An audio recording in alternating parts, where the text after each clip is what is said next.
Shalom semuanya. Yeremia 9 ayat 23 dan 24 berkata, "Beginilah firman Tuhan, janganlah orang bijaksana bermegah atas kebijaksanaannya. Janganlah orang kuat bermegah atas kekuatannya. Janganlah orang kaya bermegah atas kekayaannya. Namun siapa yang mau bermegah, baiklah ia bermegah atas hal ini, bahwa ia memahami dan mengenal aku, bahwa akulah Tuhan yang menunjukkan kasih setia, keadilan, dan kebenaran di bumi. Sungguh, semuanya itu kusukai." Demikianlah firman Tuhan. Ada berapa banyak di antara saudara yang mau menyenangkan hati Tuhan? Mari katakan bersama saya, menyenangkanmu, senangkanmu, hanya itu kerinduanku. Menyenangkanmu, senangkan hatimu, hanya itu kerinduanku. Hanya itu kerinduanku. Hanya itu kerinduanku. Kalau kita mau menyenangkan hati Tuhan, mau menyukakan hati Tuhan, firman Tuhan berkata, jangan kita bangga karena kita bijaksana. Jangan kita bangga karena kita kuat. Jangan kita bangga karena kita kaya. Tetapi kalau mau bangga, banggalah dan bersukacitalah karena kita mengenal Dia dan memahami Dia. Dialah Allah yang setia, Allah yang adil, dan Allah yang benar.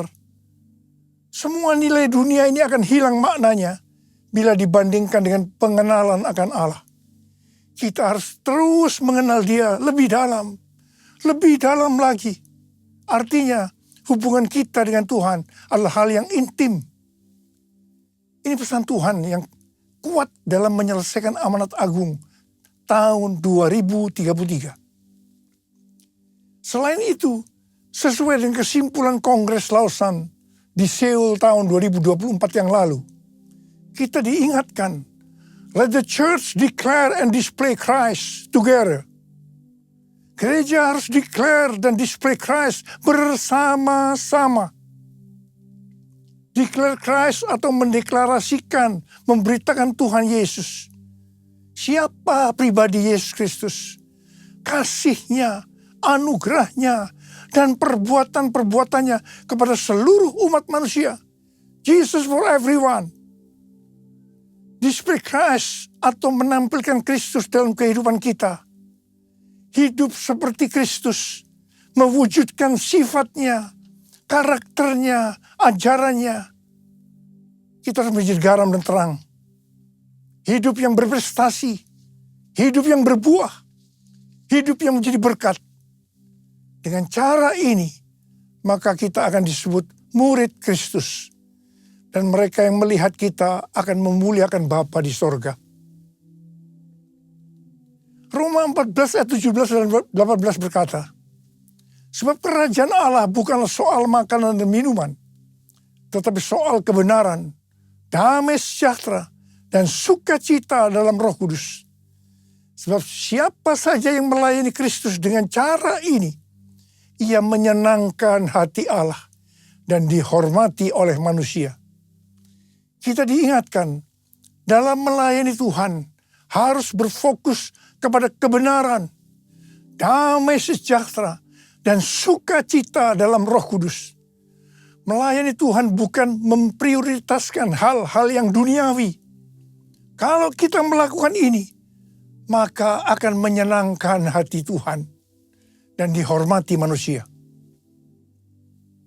Kolose 3 ayat 1 sampai dengan 4 berkata, karena itu, apabila kamu dibangkitkan bersama dengan Kristus, carilah hal-hal yang di atas, di mana Kristus ada, duduk di sebelah kanan Allah.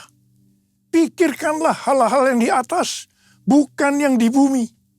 Sebab kamu telah mati dan hidupmu tersembunyi bersama dengan Kristus di dalam Allah.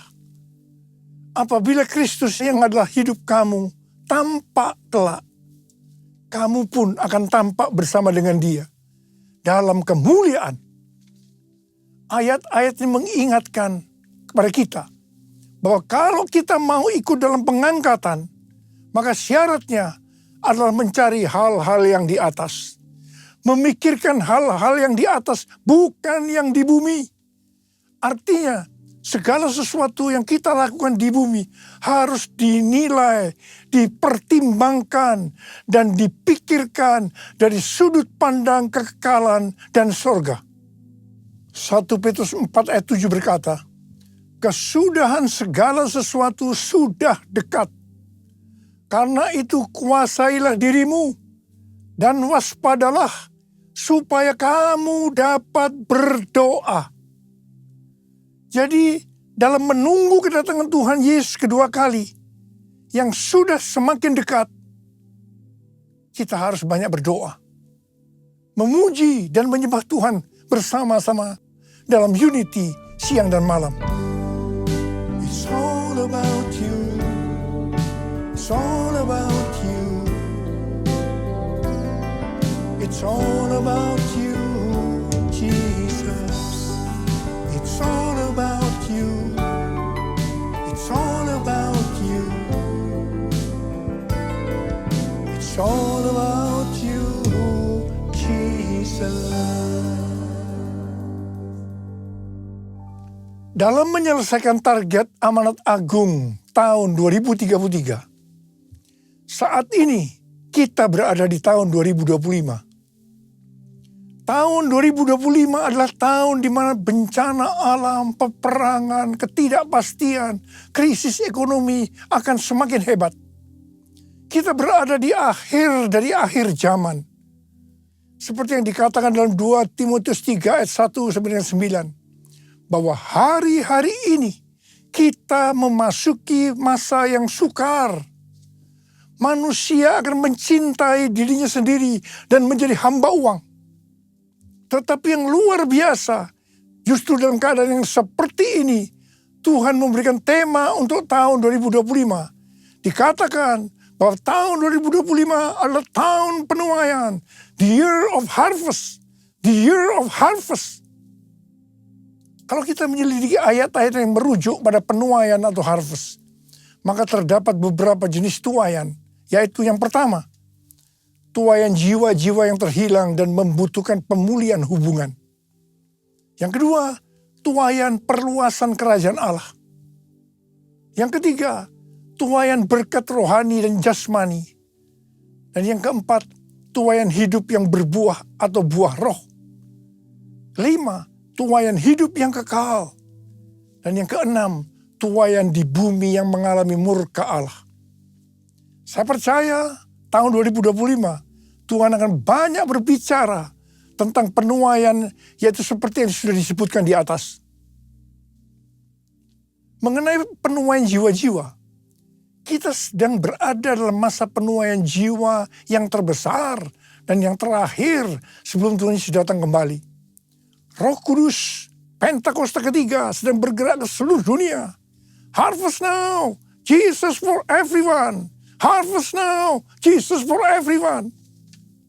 Kita sebagai orang percaya, kita sebagai murid Tuhan Yesus diingatkan bahwa tugas utama kita tanpa melihat apa profesi kita adalah menyelesaikan amanat agung. Hari-hari ini Tuhan selalu mengingatkan kepada kita tentang tahun 2033. Apa sebenarnya yang terjadi pada tahun 2033? Sebenarnya tahun 2033 adalah peringatan yang ke-2000 tahun kematian, kebangkitan, kenaikan Tuhan Yesus ke sorga. Tahun 2033 adalah peringatan yang ke-2000 tahun pencurahan Roh Kudus. Yang berarti hari ulang tahun gereja yang ke-2000 tahun. Tahun 2033 adalah peringatan yang ke-2000 tahun dilakukannya amanat agung. Tetapi pada hari-hari ini, justru Tuhan mengingatkan kepada gerejanya bahwa Pentakosta tahun 2033, setiap orang, everyone, mendapat kesempatan berjumpa secara autentik dengan Tuhan Yesus melalui kuasa dan hadirat Roh Kudus. Banyak organisasi-organisasi Kristen, aliran-aliran kekristenan yang bersepakat bahwa target untuk menyelesaikan amanat agung adalah tahun 2033. Matius 24 ayat 14 berkata, dan Injil kerajaan ini akan diberitakan di seluruh dunia menjadi kesaksian bagi semua bangsa. Sesudah itu barulah tiba kesudahannya. Ini adalah salah satu jawaban dari Tuhan Yesus kepada murid-muridnya ketika ditanya, apa tanda kedatanganmu dan tanda kesudahan dunia ini? Ayat ini bisa diartikan, kalau amanat agung sudah selesai, maka sesudah itu baru tiba kesudahannya. Baru setelah itu Tuhan Yesus datang kembali. Kata sesudah itu bisa 1 hari, 1 minggu, 1 bulan, 1 tahun, atau beberapa tahun. Tidak ada seorang pun yang tahu. Yang jelas tidak akan lama. Karena Tuhan Yesus berkata, Aku datang segera. Jadi kalau target penyelesaian amanat agung tahun 2033, maka kita harus bersiap-siap karena waktunya sudah singkat. Saya tidak berkata bahwa Tuhan Yesus pasti datang tahun 2033. Ini tidak alkitabiah. Tetapi kalau berkata Tuhan Yesus bisa datang tahun 2033, ini alkitabiah. Karena Tuhan Yesus bisa datang sewaktu-waktu. Rick Warren yang juga percaya bahwa target penyelesaian amanat agung tahun 2033, pada tahun 2007 membentuk kelompok yang bernama Finishing the Task, menyelesaikan amanat agung. Ada 4 hal yang dia lakukan, yaitu yang disebut dengan 4B. B pertama, Bibles. Alkitab diterjemahkan ke semua bahasa. Yang kedua, believers. Memperlengkapi setiap orang percaya agar secara pribadi bisa bersaksi tentang Yesus. Yang ketiga, bodies of Christ. Mengajak gereja-gereja untuk menanam gereja di area yang belum ada gereja. Dan yang keempat, breakthrough prayer. Mengajak setiap orang percaya agar berdoa bagi mereka yang belum percaya. Ini aku, Tuhan, utuslah aku, sampai generasiku diselamatkan. Ini aku, Tuhan, utuslah aku, sampai generasiku diselamatkan. Sampai generasiku diselamatkan.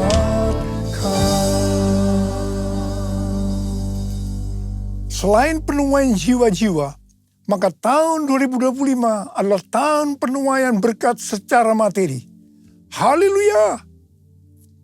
Kalau kita melihat kitab Nabi Hagai, maka di sini Tuhan berbicara melalui Nabi Hagai kepada Zerubabel bin Shealtiel, Bupati Yehuda, dan Yosua bin Yosadak, Imam Besar.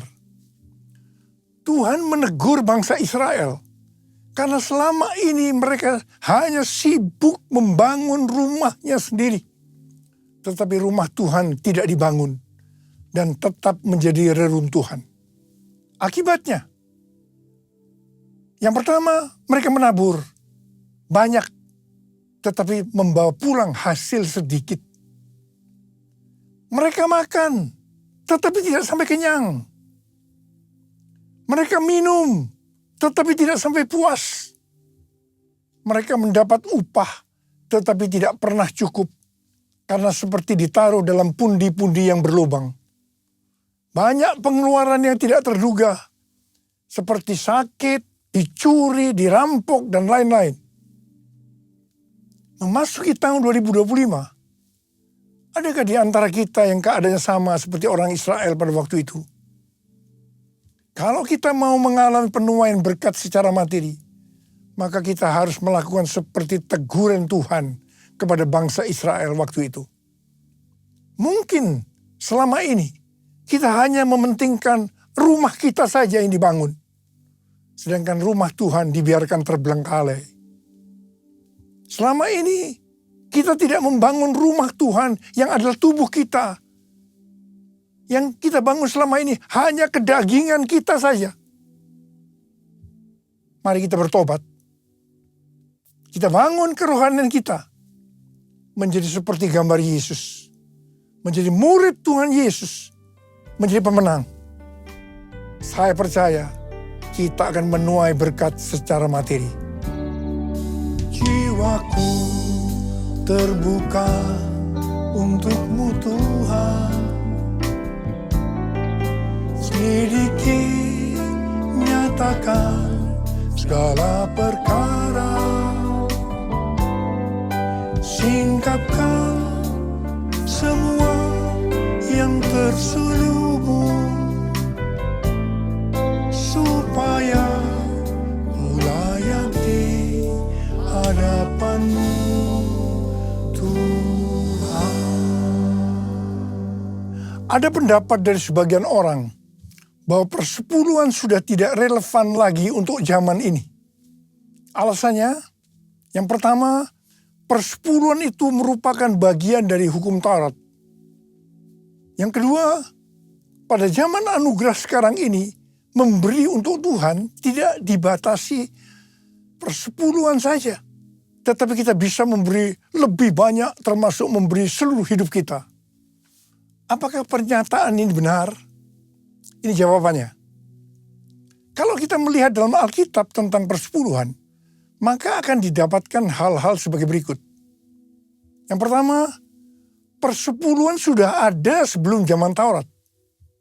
Ini dilakukan oleh Abraham dengan memberi persepuluhan kepada Melkisedek, Raja Salem, sebagai gambaran memberi kepada Tuhan. Yang kedua, persepuluhan dalam hukum Taurat diberikan oleh umat Tuhan dari seluruh hasil benih yang tumbuh di ladang. Yang ketiga, persepuluhan pada masa setelah pembuangan ke Babel. Ketika umat Tuhan tidak setia terhadap perjanjian dengan Allah, maka Allah menegur mereka.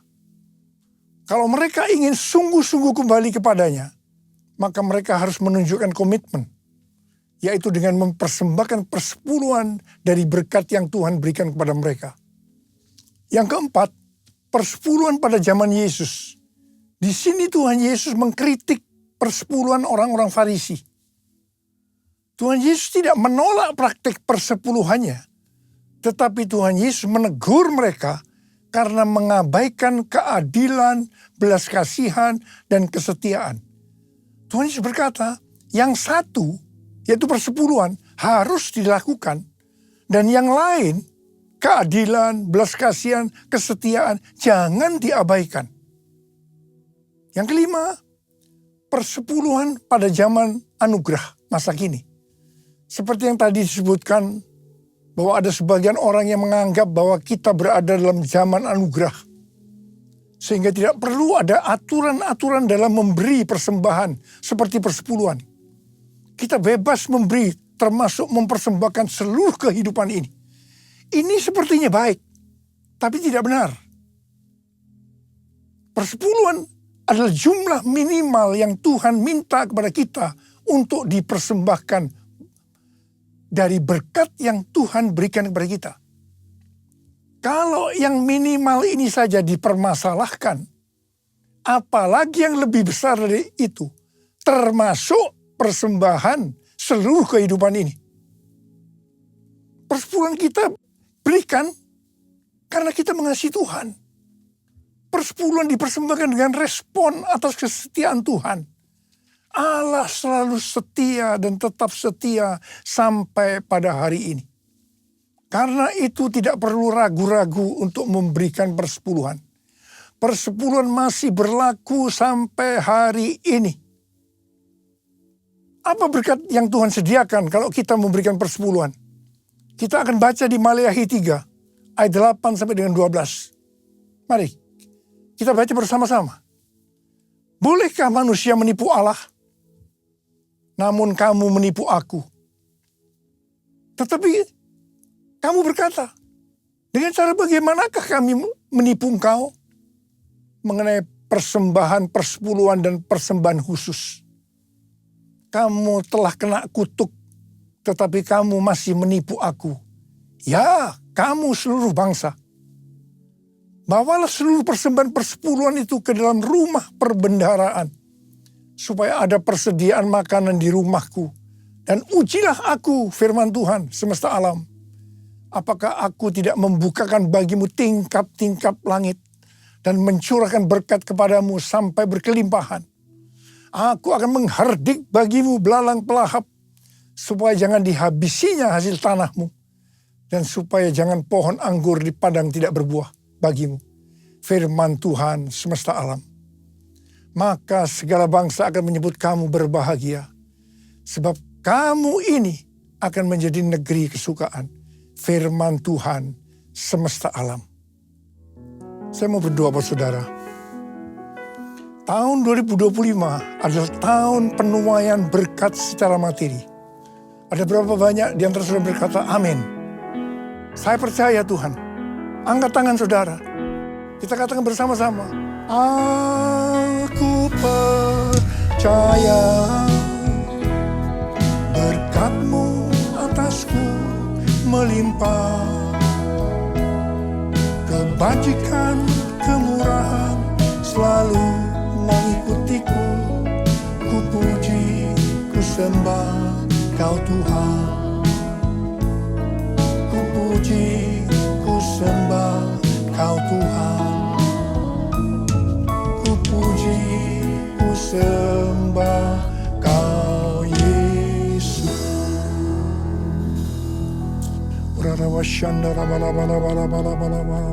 Mari angkat tangan kita.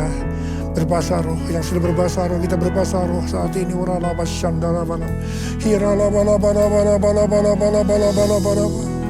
Tuhan berkati anak-anak-Mu Tuhan. Kami saat ini sesuai dengan tema yang Kau berikan kepada kami tahun 2025. Bahwa tahun 2025 adalah tahun penuaian berkat secara materi. Sekarang terima. Terima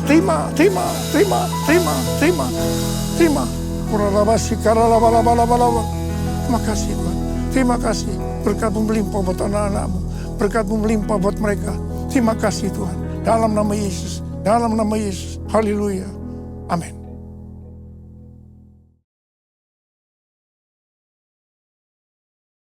Kita akan masuk dalam perjamuan kudus. Kita akan mengingat ayat ini. Sebab setiap kali kamu makan roti ini dan minum cawan ini, kamu memberitakan kematian Tuhan sampai Ia datang. Perjamuan kudus adalah perjamuan Tuhan Yesus sendiri. Setiap kali kita masuk ke dalam perjamuan kudus, Tuhan Yesus selalu berkata, biarlah ini menjadi peringatan akan aku. Karena itu mari, arahkan hati kita kepada kebaikan Tuhan. Mari tundukkan kepala. Bapa, siapakah kami sebelum kami mengenal Engkau? Kami semua orang berdosa, upah dosa adalah maut, mati. Tapi Engkau yang tidak berdosa telah dijadikan dosa oleh karena kami. Engkau harus turun dari sorga mulia, mati ganti kami dengan penderitaan yang luar biasa. Sungguh kalau kami pikirkan betapa baiknya Engkau ya Aba. Engkau jadikan kami sebagai anak-anak-Mu. Engkau berkati, Engkau tuntun, Engkau bela, Engkau sembuhkan, Engkau hajar juga kalau kami salah Tuhan. Itu Engkau ya Aba, itu Engkau ya Aba. Terima kasih, terima kasih. Tuhan akan memberkati kita semua melalui perjamuan kudus. Tapi Tuhan mau kita makan dan minum dengan cara yang benar. Karena itu mari introspeksi. Lihat keadaan dirimu masing-masing. Jangan menyimpan dosa. Kalau ada dosa yang Tuhan ingatkan, langsung minta ampun. Ampuni kami. Ampuni saya Tuhan. Ampuni saya Tuhan. Ampuni saya. Ampuni. Kau melihat anak-anak-Mu Tuhan saat ini yang menyelesaikan segala sesuatu dengan Tuhan. Berkati, layakkan kami untuk masuk dalam perjamuan kudus. Terima kasih. Kami akan masuk dalam perjamuan kudus dengan hati penuh ucapan syukur dalam nama Yesus. Amin. Mari, angkat roti di tangan kanan kita tinggi-tinggi. Sebab apa yang telah kuteruskan kepadamu telah aku terima dari Tuhan. Yaitu bahwa Tuhan Yesus pada malam waktu ia diserahkan mengambil roti. Dan sesudah itu ia mengucap syukur atasnya. Dia memecah-mecahkannya dan berkata, inilah tubuhku yang diserahkan bagi kamu. Perbuatlah ini menjadi peringatan akan aku. Sudah dikasih Tuhan, bukankah roti yang kita pecah-pecahkan ini adalah persekutuan kita dengan tubuh Kristus. Mari kita makan dalam nama Yesus.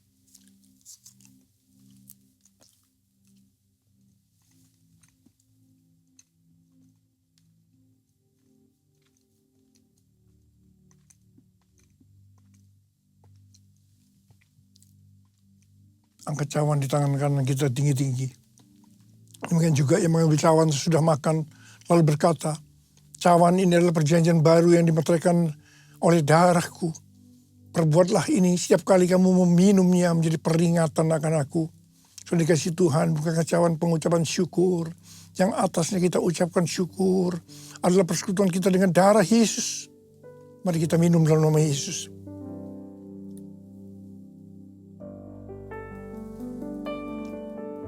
Mari angkat tangan kita, ucapkan syukur. Terima kasih dengan suara, jangan diam. Tuhan terima kasih ya Tuhan. Terima kasih ya Tuhan, terima kasih ya Tuhan. Terima kasih ya Tuhan, terima kasih ya Tuhan. Berkat-Mu melimpah buat kami. Ya Tuhan, terima kasih Tuhan, terima kasih.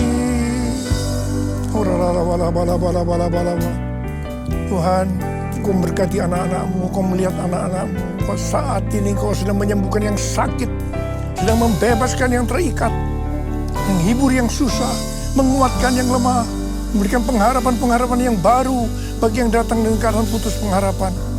Tuhan terima kasih, terima kasih.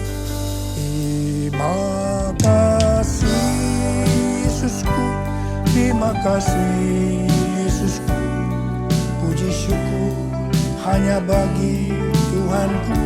Terima kasih Yesusku, terima kasih Yesusku, puji syukur hanya bagi Tuhanku. Terima kasih Yesusku, terima kasih Yesusku, puji syukur hanya bagi Tuhanku.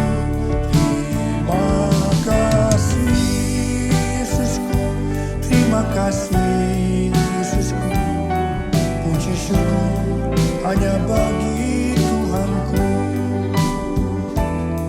Puji syukur hanya bagi Tuhanku. Puji syukur hanya bagi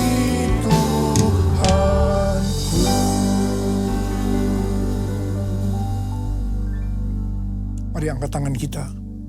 Terimalah berkat Tuhan. Kasih karunia yang berlimpah-limpah daripada Allah Bapa dalam Anak yang tunggal Yesus Kristus. Persekutuan yang manis dengan Roh Kudus menyertai kita semua. Mulai hari ini sampai Tuhan Yesus datang menjemput kita di awan-awan dan bahkan sampai selama-lamanya. Yang percaya bersama-sama katakan amin.